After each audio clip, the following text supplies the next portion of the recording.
Okay, everyone. So, yeah, let's start. So today we'll be talking about divide and conquer, right? So today we'll talk about the first part of divide and conquer. Right. Right. So there are two types of algorithms that will be discussed, right?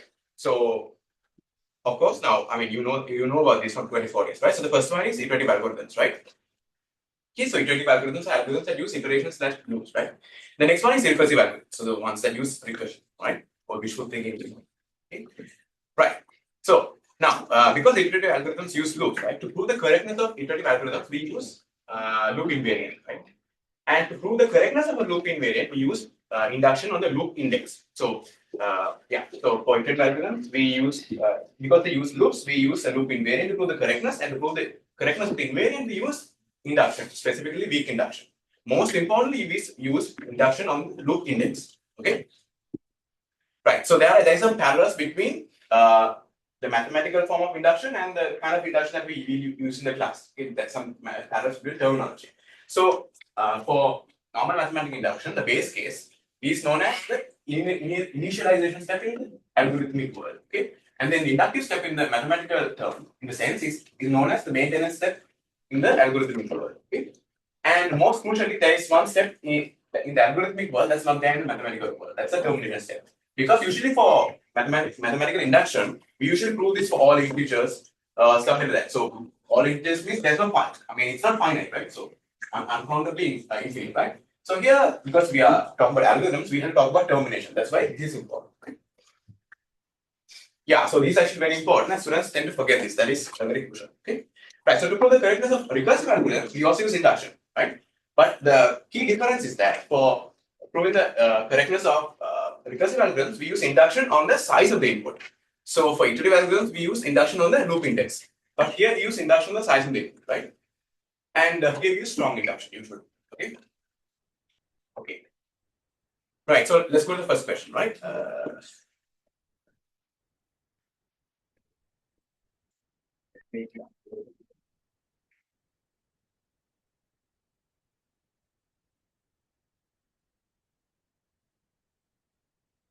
So the first question is about insertion sort. Okay. Okay. So you have done insertion sort like a million times before. But okay. So let's do it again.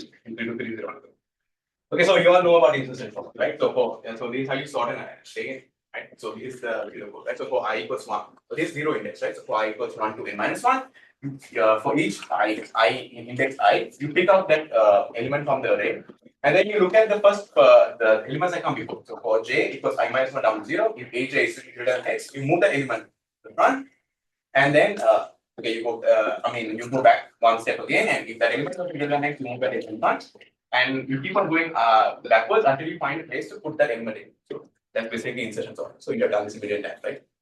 So for example, if you have this array B, right, and after iteration I equals k. So when I say I equals k, I mean when I equals to k in this outer loop, right?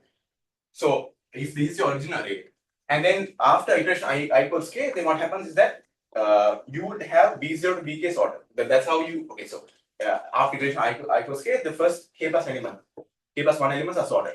This is what we observe, right?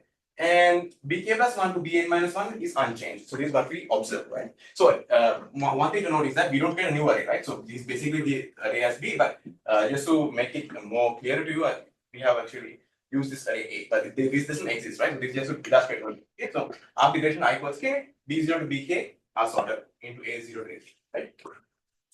Okay. Right. So first, just make some simple observation about how the algorithm works, right? So yeah. So after iteration I equals to k. So here after iteration I equals to k. So this is what you observe, right? The first k plus m1 elements of B must be correctly sorted. How do you put that algorithmically? That means A0k is the sorted version of B0k. 0. So after iteration I equals k, A0k is the sorted version of B0k. 0. Yeah, right. Okay. This observation, right? This observation is not a common truth, right? Okay. And the other thing is that the other elements are unchanged, untouched. So what do I mean by that? That means ak plus 1 to n minus 1. That means ak plus 1 to n minus 1 is equal to bk plus 1 to n minus 1. So after iteration I equals k, a0 to ak is a sorted version of b0 to bk, And AK plus 1 to A minus 1 is equal to BK plus 1 to B minus 1. So these untouched, but this becomes sorted. So that's what we observe. So let's try to formalize this, right? Okay, so let's prove this observation using induction. So these are observations. This is what we observe by running this algorithm, right? Right. So to do induction, you know that you need a hypothesis, right? So in this case, a hypothesis is an observation. So let's spell it out more formally, right? So here we have, so these are hypotheses. So for all k in 1 to n minus 1, so this k is iteration, right? Which loop index it is, right? For all k in 1 to n minus 1, so this k will take values from like here, right? So 1 to n minus 1, okay? Yeah. So for all k in 1 to n minus 1, we define the predicate pk. That means, what does this pk predicate means? After iteration I equals to k, we have that a0 to k is the sorted version of b0 to k, and ak plus 1 to n minus 1 is the same thing as bk plus 1 to n minus 1. Okay. So this is just formalizing what we observe, and let's prove that formally. Okay, any questions? Okay, so this should be very straightforward, right? So now let's prove it. Okay, so now we talk about the initialization, the base case. So what the base case happens when, so here, right? Our predicate was our predicate was for all k 1 to n minus 1, we have pk. So the base case is when k takes the smallest value, when k equals 1. So that means we should read this. So p1 is after iteration I equals to 1, we have that a01 is the sorted version of b01, and a1 to n minus 1 is a1 to n minus 1 is the same as bk plus 1 to n minus 1. Let me double check that again. Yeah, sorry, A2, right? So yeah, so k is 1. So A2 to n minus 1 is same thing as B2 to n minus 1. Okay. And that's actually very easy to prove, because now if you consider the algorithm, if you check k equals 1, so if for I equals 1, if you consider duration I equals 1, then you select A1 from the array, right? So essentially,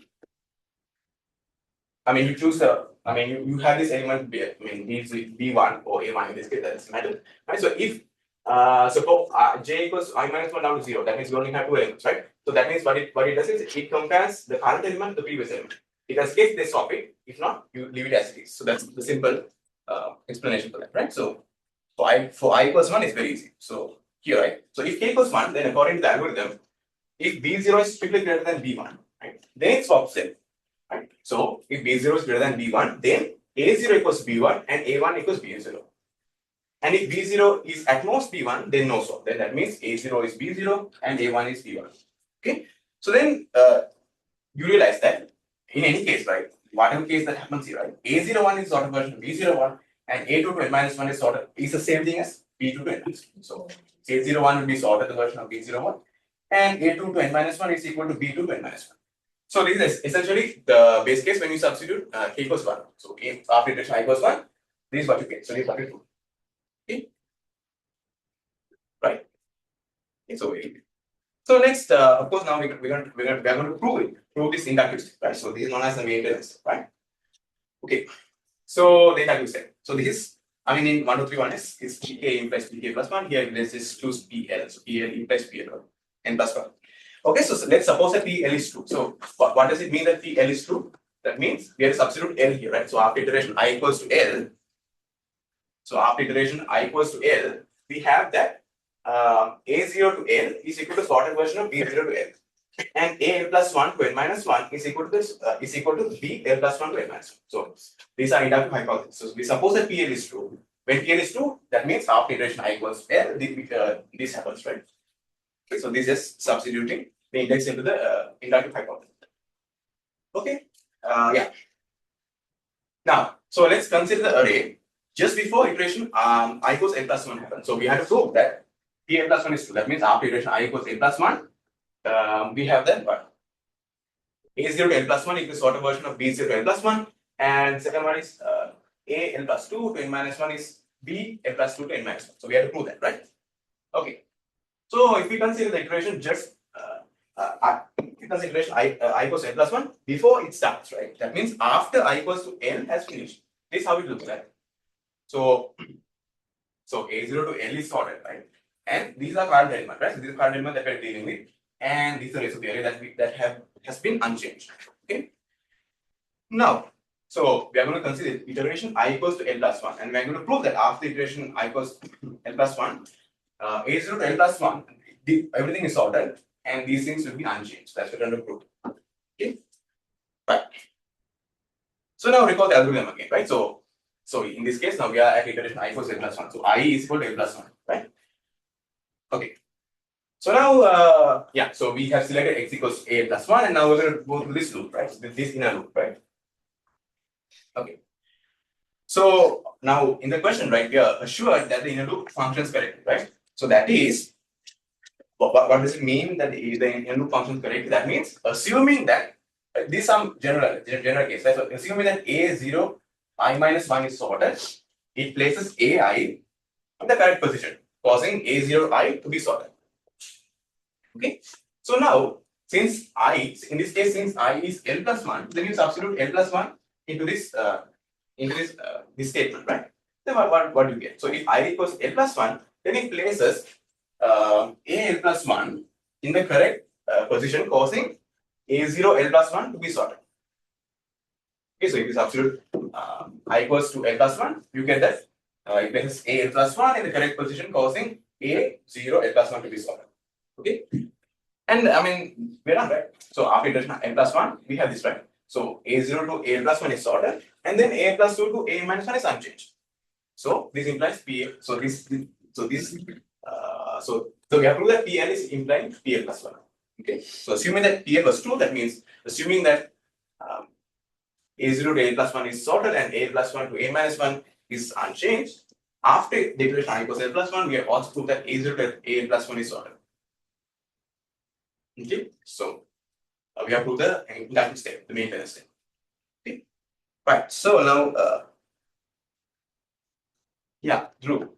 So are we done now? So we have proved the initialization step, and we also proved the maintenance. Now, does both of these are these enough to imply the correctness algorithm? Now we need to prove the terminations. Yeah. So how do you prove the termination? That you need to show that it will hold for when L is equal to n minus 1. Yeah. And then if that terminates correctly, then you have a fully sorted. Yes. Correct. So we have proved the initialization step. We also proved the maintenance step, right? So if you have to do the maintenance step, that means this thing holds, right? So this thing holds for all k in 1 to n minus 1. So this thing holds. So if this holds for all k from 1 to n minus 1, it particularly holds for k equals n minus 1. So if you substitute k equals n minus 1 in this definition, what do we get?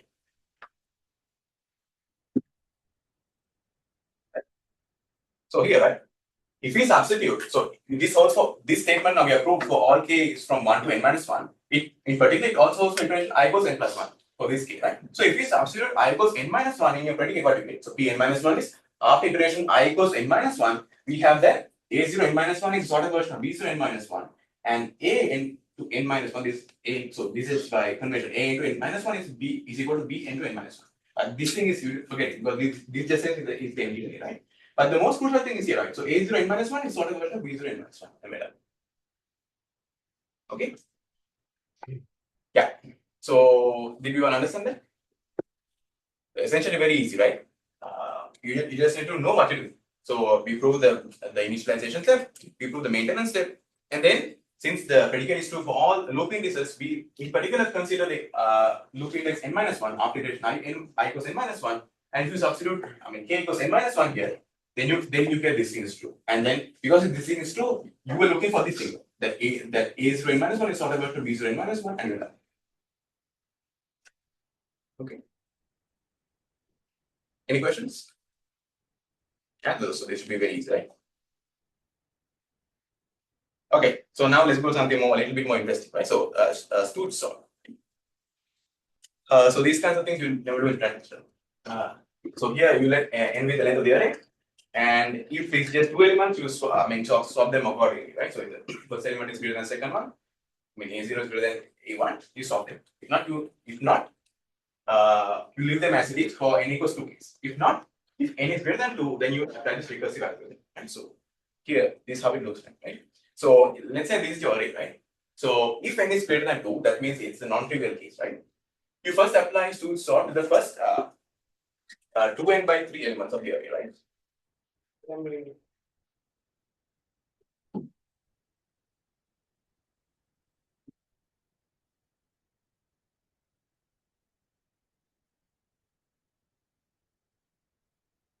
Okay, so yeah. So first of all, it applies to sort the first 2n/3 elements of the array, and then it applies to sort to the last 2n/3 elements of the array. That means this purple box, right? And then it again applies to sort the first 2n/3 elements of the array. Right? So this, I mean, it's very easy to see what it does, right? But okay, so let's try to prove that this actually this does what it needs to do. That means sort the array, right? Okay, so let's do step by step. Yeah, so the first thing is to observe that there are three types of elements. That means there are the smallest 1/3 elements, there are the largest 1/3 elements, and then there are the rest of the elements. That means the middle 1/3 elements, right? Okay, so there are the smallest third, the largest third, and the rest of the elements, right? Okay. Now let's prove this. It's very easy to prove this. Okay. So let's prove this using induction. Okay, but now because we're proving the correctness of a recursive algorithm, we need to induct on the size plane, right? So let's define the predicate. So the predicate is Pn. So let's define Pn. So the predicate is sort can sort any array of size n. Okay, so this is defined for all n at least 2. Okay. Right. I mean, yeah. I mean, it's also true for n equals 1, but because nothing will happen here. Okay.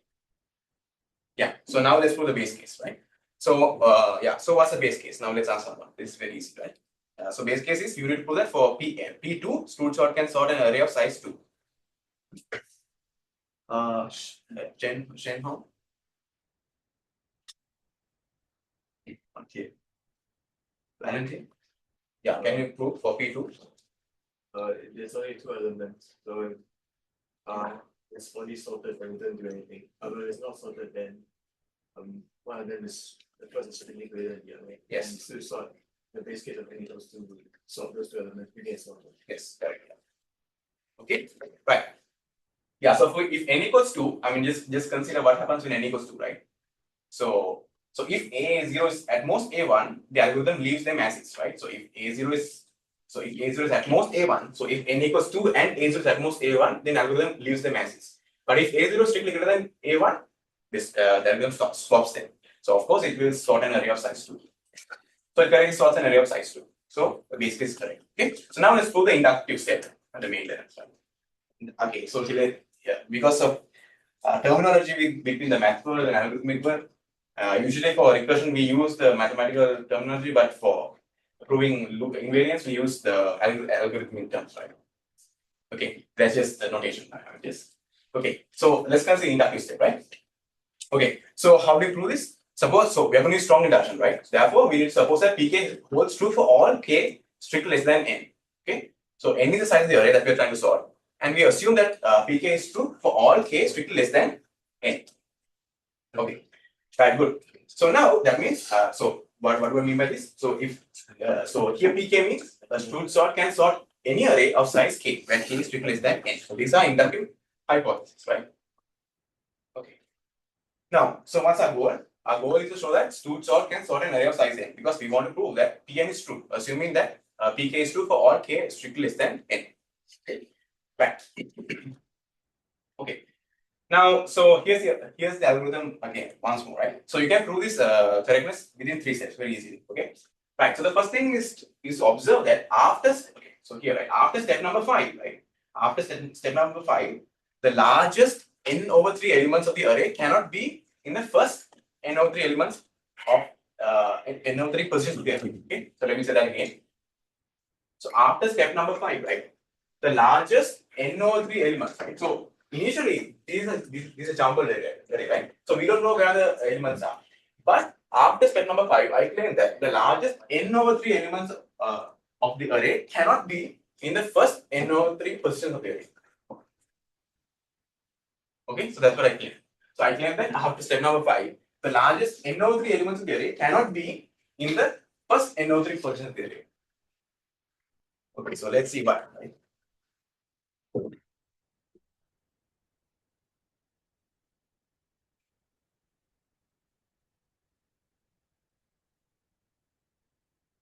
Okay. So again, right? So here initially we have this largest n/3 elements, right? So after you jumble them, they can be anywhere in this array, right? So we don't really know where they are, right? But after step number 5, I claim that they cannot be in the first NO3 positions theory. Okay, so let's prove by contradiction. So suppose that there is one of these largest NO3 elements in somewhere after applying step number 5, it's somewhere in the first NO3 elements of the array. Suppose that it happened to be here. So again, right? So here are the largest NO3 elements, right? Now they can be anywhere. I claim that after step number 5, they cannot be in the first NO3 positions of the array. Okay, so suppose the sake of contradiction that happened. So one of these elements happened to be in the first NO3 position of the array after step number 5. Then I'm asking you, can it be one of the largest NO3 elements of the array? How many elements are here?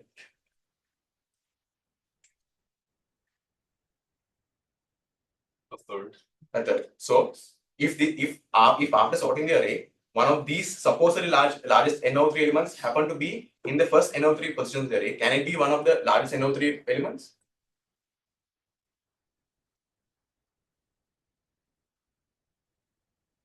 Can it be?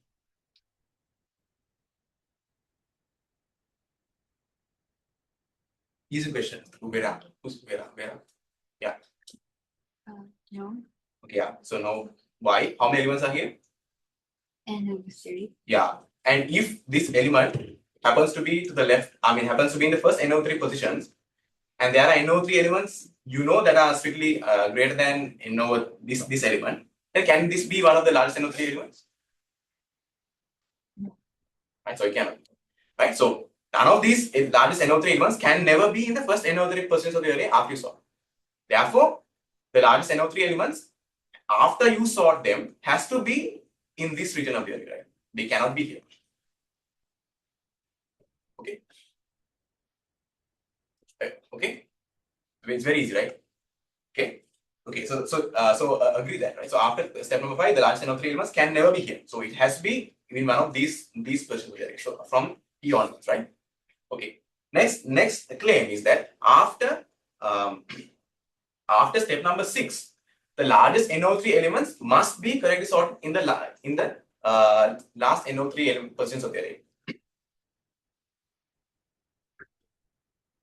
Okay, so recall that after step number 5, we know that the largest NO3 elements must be in this last 2 NO3 positions of the array, right? And then after step number 6, I claim that the largest NO3 elements must be in the last NO3 position of the array. Why is that? This is very easy. Yes, so let's ask. Okay, so I'll just show why. Okay, because we do. Yeah. So I'll show why. So if the largest NO3 elements are in the last 2 NO3 positions of the array, that means the largest NO3 elements are in range of this purple color sorting region, right? So when you sort this array, then of course, since they are the largest elements in the array, then of course they must occupy the last NO3 positions of the array, right?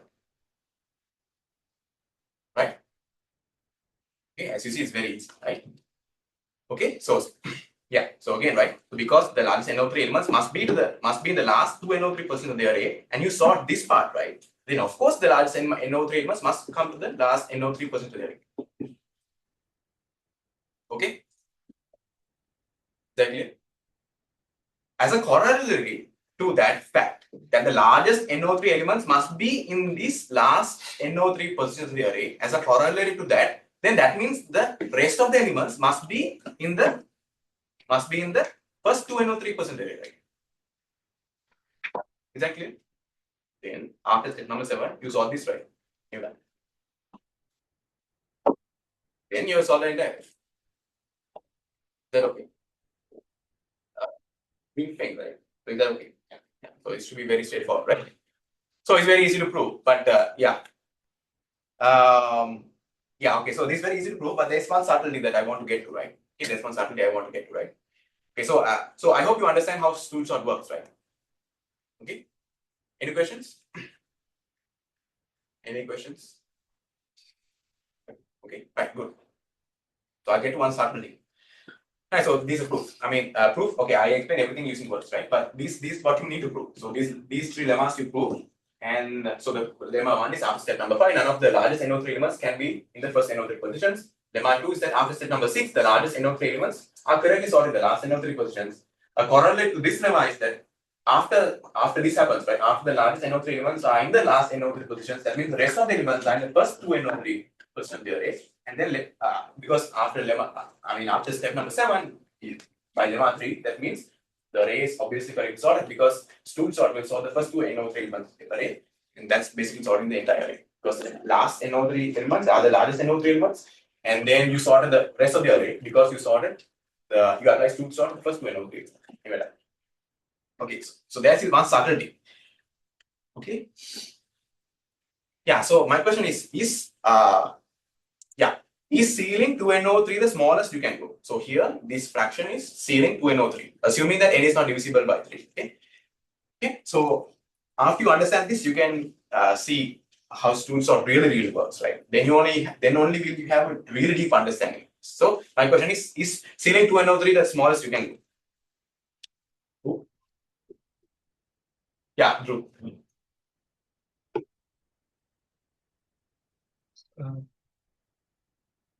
In terms of how many like the smallest. Yeah, so this 2n by 3 means this L, right? This region, right? This fraction, okay, this L, right? They call it L, right? Yeah, so they call it, I think they call it L. Yeah, they call it L, yeah.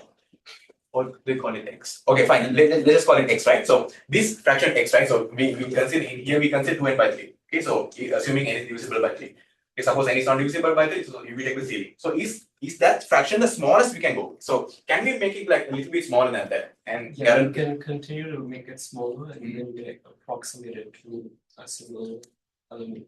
But you just have to repeat that many recursive calls. Okay, so you're saying that we can use a fraction that is smaller than 2 by 2/3. That means we can use a fraction that is at most strictly less than 2n by 3 and get away with this. Okay. It's like comparing. It's like For the general case, for general n, is 2n by 3 the smallest you can go for this? This fraction. So you sort the 2n by 3 elements, then sort the last 2n by 3 elements, and then sort the first 2n by 3. So instead of 2/3, can we choose a fraction that is strictly less than 2/3 and get away with this? Applying this algorithm, whatever they gave, this thing. Instead of like 2n by 3, can we choose a number that is strictly less than 2n by 3 and ensure that its algorithm is correct?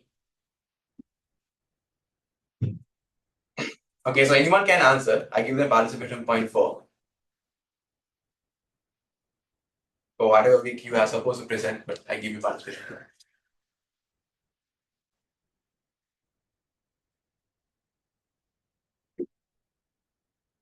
Okay, I give you 15 seconds. Because we have a lot to discuss in the last question.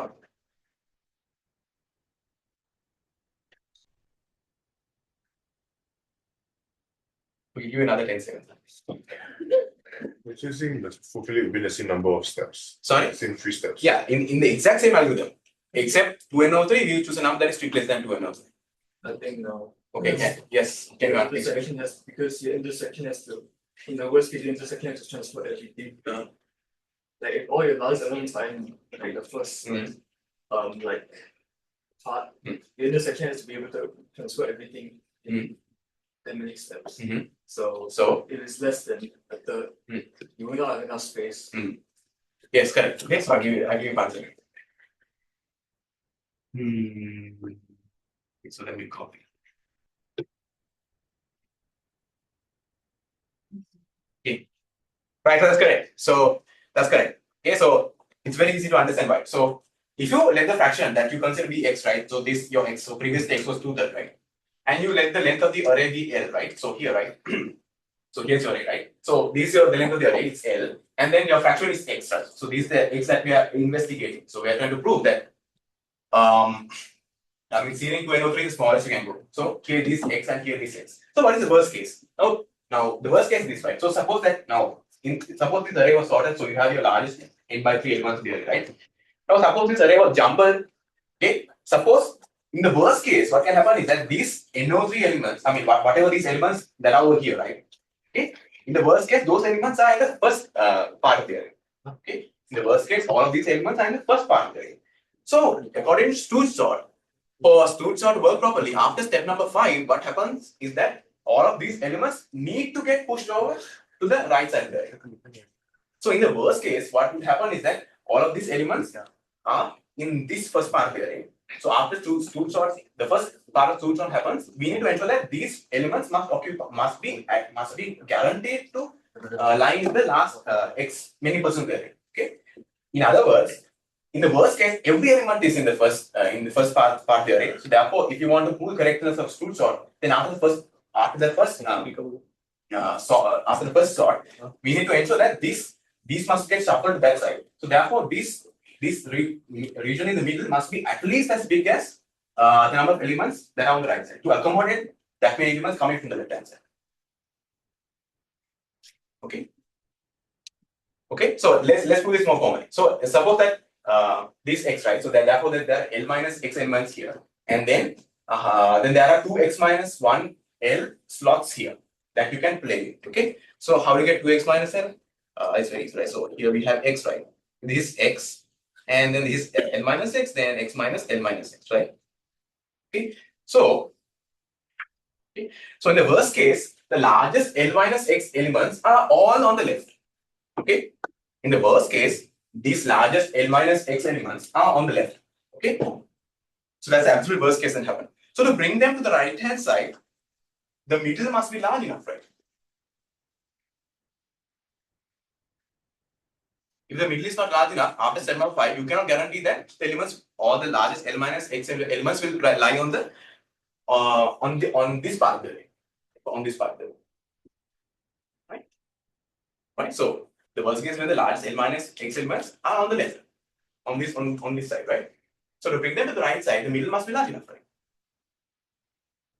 Okay, it has to be right, because if the middle is not large enough, how can you guarantee that after step number 5 that all the largest L minus x elements are in this part, right? From this point onwards, you cannot guarantee that, right? Because there's no space to accommodate them, right?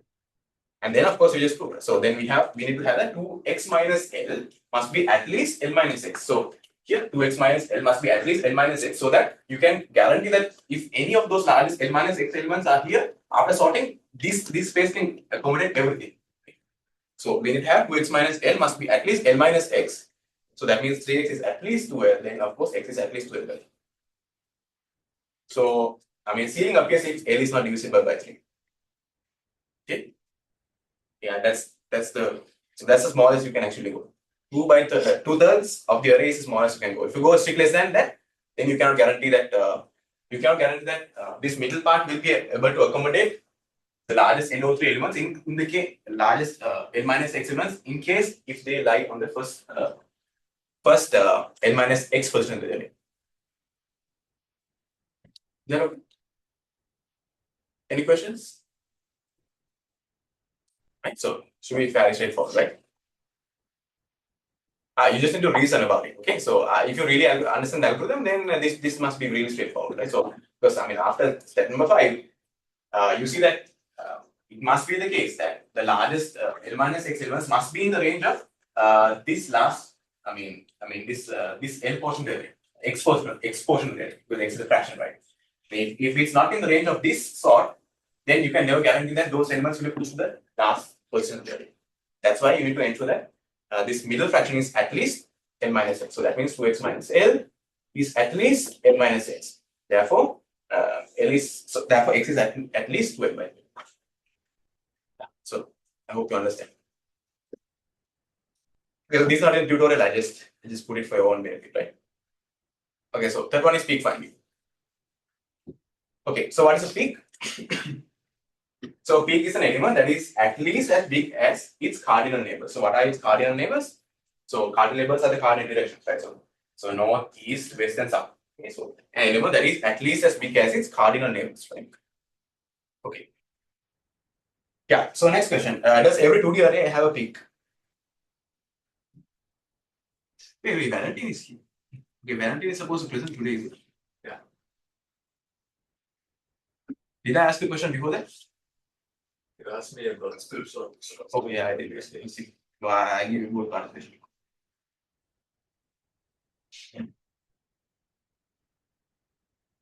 Okay, so let me just ask someone. Yeah, Vera, right? So, does every 2D array have a peak? Yes, Why?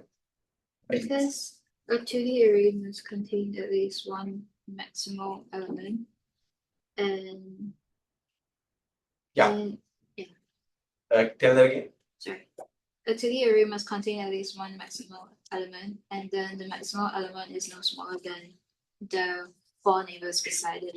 Yeah. So maximal element. Or what do you mean by maximal element? So like a number that is bigger than all of its neighbors, Oh. or like in the column itself. Not exactly. I mean, there's an easy way to tell this in like 2 words. I mean, you have the correct idea. It's not that it's maximal. Local. How do you know that any 2D array has a peak?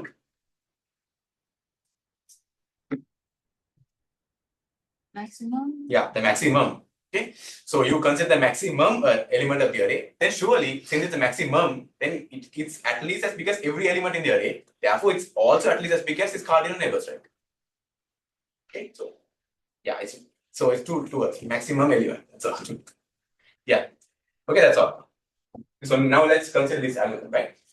So find peak. This is the one that they have given, right? So find peak is peak. So if A equals to, I mean, if A has only one column, then return the maximum element in that one. So maximal in this case is maximum in that column, right? Yeah, they're trying to like mix up maximal and maximum because like if you consider partial ordering, then there's a maximal. Okay, yeah, sorry about that. Is maximum, right? So if A has at least 2 columns, then let's CM be the middle column, then find the maximum element in CM. And if the above maximum element is a peak, then you return that element. Else, you find the peak in the left half of A without CM, and then you find peaks. You apply find peak to the right half of A without CM, and then you get these two numbers, right? So if X or Y is a peak, then return the peak X or Y, else return none. So clearly this cannot happen, right? Clearly this cannot happen, right? Because we just show that every element must every array must have a peak. So if this comes to this line, then that means this algorithm is wrong. Okay. But this is correct. Let's see why this is correct, right?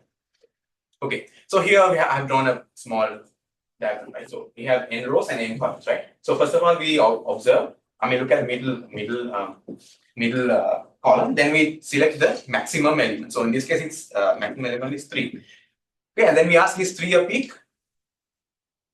Why is 3 not a peak? There's 9. Yeah, so the element to the left of 9, element left of 3 is strictly greater than 3. So can it be that 3 will, can it ever be the case that you find a maximum element in this column and it's not a peak because one of its top or bottom neighbors is strictly greater than that? Yes, can you explain?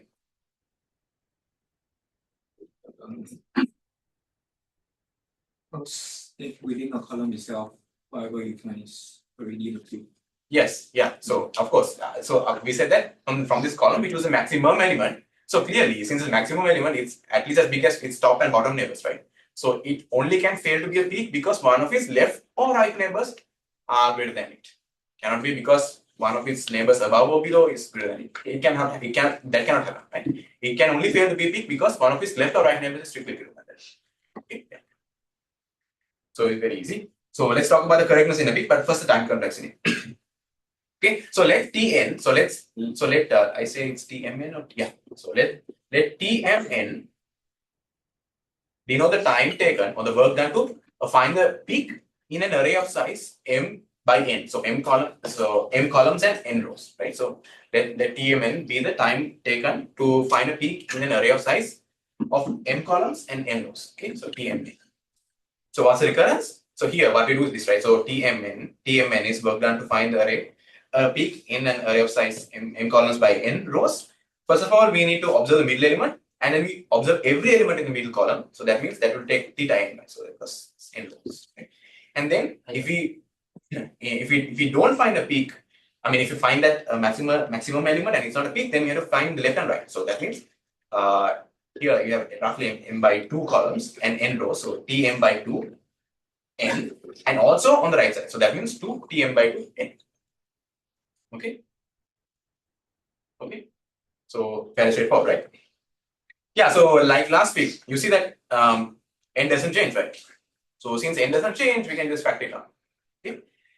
So just to illustrate, so here's your recursion tree, yeah, with this n inside, right? But you just factor that part out, so then you get this recursion tree, right? And this recursion tree is nothing but gm is equal to 2 gm by 2 plus theta 1, right? So here, this one, right?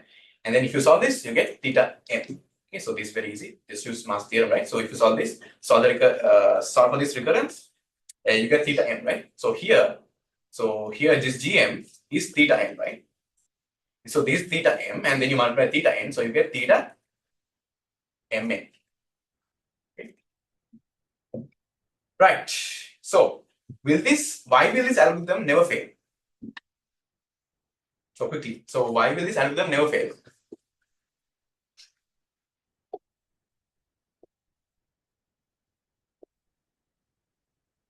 Yeah, I mean, again, like Shen Hong. Yeah. So why will this algorithm never fail? This algorithm never fail. So let's ask someone. I'm going to ask everyone. So this is very easy question. So I don't feel like.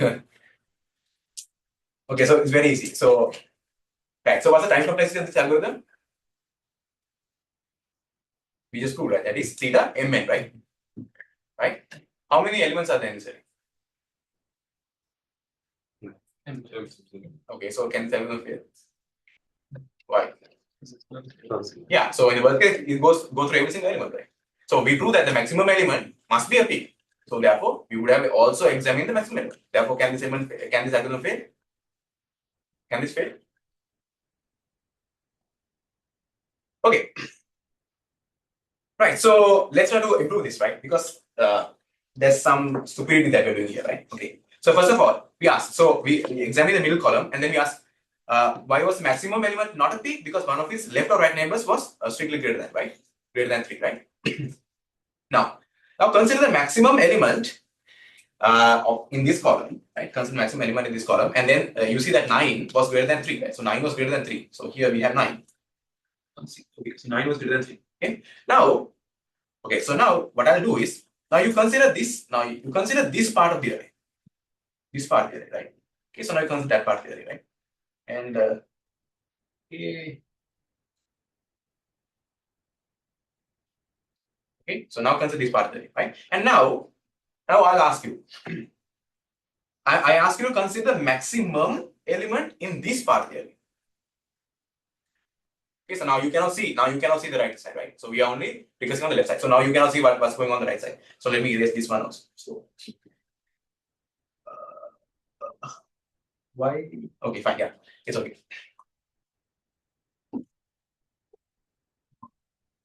So now we are going to look at only the left side. Okay, so we're going to look at only the left side. So we cannot see what happens on the right side. Now we cannot see. Okay, so we only see this line, right? Now I'll ask you what is to consider the maximum element on this side. Okay.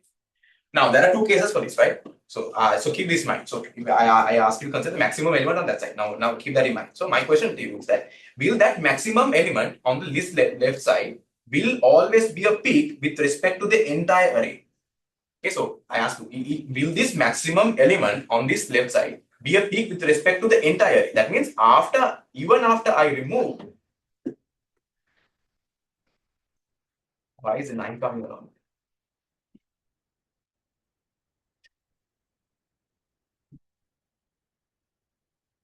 Yeah. So yeah. So what I mean is that, so after you consider maximum element in this left side, okay, after you consider maximum element that side, this side, okay, will that maximum element, because we know that the maximum element must be a peak with respect to this array only, right? Because the maximum element in any array is a peak. But will that element be a peak even after I remove this black box? Yes. Okay, so let's go step by step, right? So here I'll put this back again, right? So now, so we consider maximum element right on this side. So there are two cases we need to consider, right? So let's go step by step. Okay, so let's consider easy case first. It is not next to the green column, right? So it is not next to the green column. So that means the green column was somewhere here, right? Okay, so we cannot see it anymore, right? But let's suppose that this maximum element, let's call it lambda. So yeah, let's call it lambda. Okay, so suppose that it was not next to the green. So it is not next to the green column. So let's consider that case first. So let's say this lambda was here. Now, will that lambda still be a peak with respect to the original array? That means yeah. Will it still be a peak if I remove this black box? Yes. Why? Because it's greater than the blue or the order over. Yes, because when I remove this black box, I did not introduce new neighbors. I didn't introduce, right? The only neighbors were these blue boxes, right? These blue boxes, right? Now here, right? So previously it was like this, right? Now after I remove this black box, did I introduce new neighbors? No. So if this was a peak beforehand, that means it's at least as big as its cardinal neighbor. So if I remove it because I didn't add new neighbors, then still must be a peak, right? Okay. Now I'll fix that again. Now suppose that this lambda was here. Will this lambda? So recall, lambda is a maximum element in the left side. Will this lambda still be a peak if I remove this black box? That means will it still be a peak with respect to the entire array? Yeah. Yes or no? Yes. Okay, so the answer is not straightforward first, right? So previously it was like this, right? So we cannot directly say, right? Okay, first of all, lambda is the maximum element in that portion, fine. But when I remove this black box, do I increase the number of neighbors? I add one neighbor, right? So we need to still consider whether lambda is at least this neighbor, right? So we know for sure that this lambda is okay. So let this. Okay, so we know that lambda is at least as big as these neighbors, right? Because lambda was the maximum element is in the left side. Okay, but we are not sure because when we remove this black box, we introduce a new neighbor, right? We are not sure whether lambda is at least this element, right? Okay, that's a question. But of course, lambda will be at least as big as this element also. Why? Here. So we had 3 here, right? We had 3 here, right? Why? Okay, so we recurse on the left side because we had this neighbor here, 9, that is strictly greater than 3, right? Okay. Now we consider this lambda was the maximum element in the left side, right? So therefore, this lambda must be at least as big as 9. So 9 is at least as big as 3, strictly greater than 3. And therefore, since 3 was the maximum element in this column, then if I consider this mu, right? If I consider this neighbor as mu, then 3 is at least as big as mu. Therefore, lambda is at least as big as mu. Therefore, when I even if I consider the maximum element on the left side, but even if I remove this black box, I think even if I consider the perspective of the entire array, it is still a peak. Right? So you understand, right? Yeah. So that is how you prove that. You only need to recurse on one side. This element that only on the side that contains an element that is strictly greater than the element that failed to be a peak in the column, right? You recurse on that side, you consider the maximum element, and we can guarantee that this element is okay. So this element is maximum element, so it is at least because these neighbors, right? But even if you consider with respect to the original array, we introduce one more neighbor, but still this lambda is at least as big as this mu because of this connection. Okay. Yeah. So because of this argument, right? Lambda is at least as big as this mu. So it's this maximum element on the left side is still a peak with respect to the entire array, but there's a catch. This lambda, after you remove the black box, this lambda may not be the maximum element of this array. Okay. There's a catch, okay? This lambda may not be the maximum element in the entire array, right? This lambda is just a maximum element on the left side. But even if you remove this black box and consider with respect to the entire array, that means we need to consider this neighbor that was added. It is still at least as big as that. Okay. Right? Okay, good. So that's pretty much it. So this forms an easy fix. So we only recurse on one side, right? So what's the time complexity? So because we recurse on one side, so Tmn is equal to Tm Tm by 2 comma n, so only one side, so half of the columns, right? Plus theta n. So because we need to check the middle column, right? So that's theta n. So if you solve this, I mean you can factor this n out. Okay, so therefore this becomes Gm is this will be G, right? So Gm is Gm by 2 plus theta 1 times theta n. So this, if you solve this, you get theta log m, and then you multiply by theta n. So then Tm n is theta n log m. Okay. So can we do better? So we have theta n log m. So I mean, some people might be happy with it, but we can do actually. Yes, I mean, yeah. If we can't do better, I won't have asked you, right? So yes, we can do better, right? Actually, we can do much faster in theta m plus n. Okay, so there's other technique that you can use to actually find the peak much faster than theta n log m. We can actually find in theta m plus n. So that's like linear in both the number of columns and the number of rows, right? Okay, so historically, I have never been able to finish this part in tutorial, right? So I usually have a class just to teach you about this thing, right? Okay, so because I know that some people have class after this, so what I'll do is I'll have another Zoom class. I'll record it. Okay, you can join, and then I'll later teach you how this works, right? And there is another challenge question for you all. Yeah, instead of window frame, can you use a cross? Okay. So first of all, you need to understand this technique, right? So I'll put these notes. You can first go through it, and then I'll go put a Zoom class and then teach you this, right? Yeah. Okay, so that's it for today. I hope you understood something about yeah. So let me take attendance, right? So get it. Keep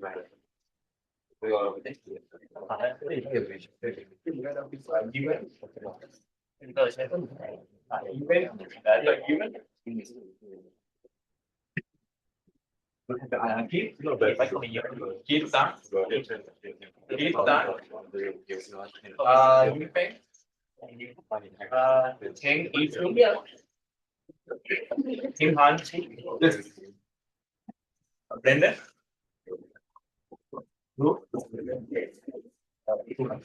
Okay, now Jen Hong is not here, right? Vera.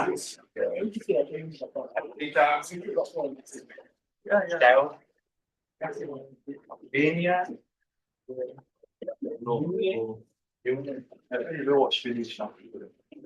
Nicholas.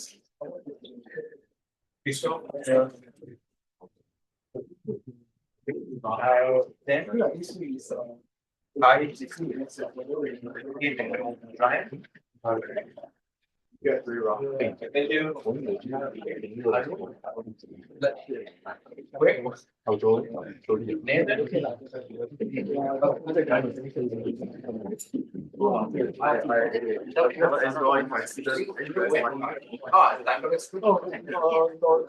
Yeah.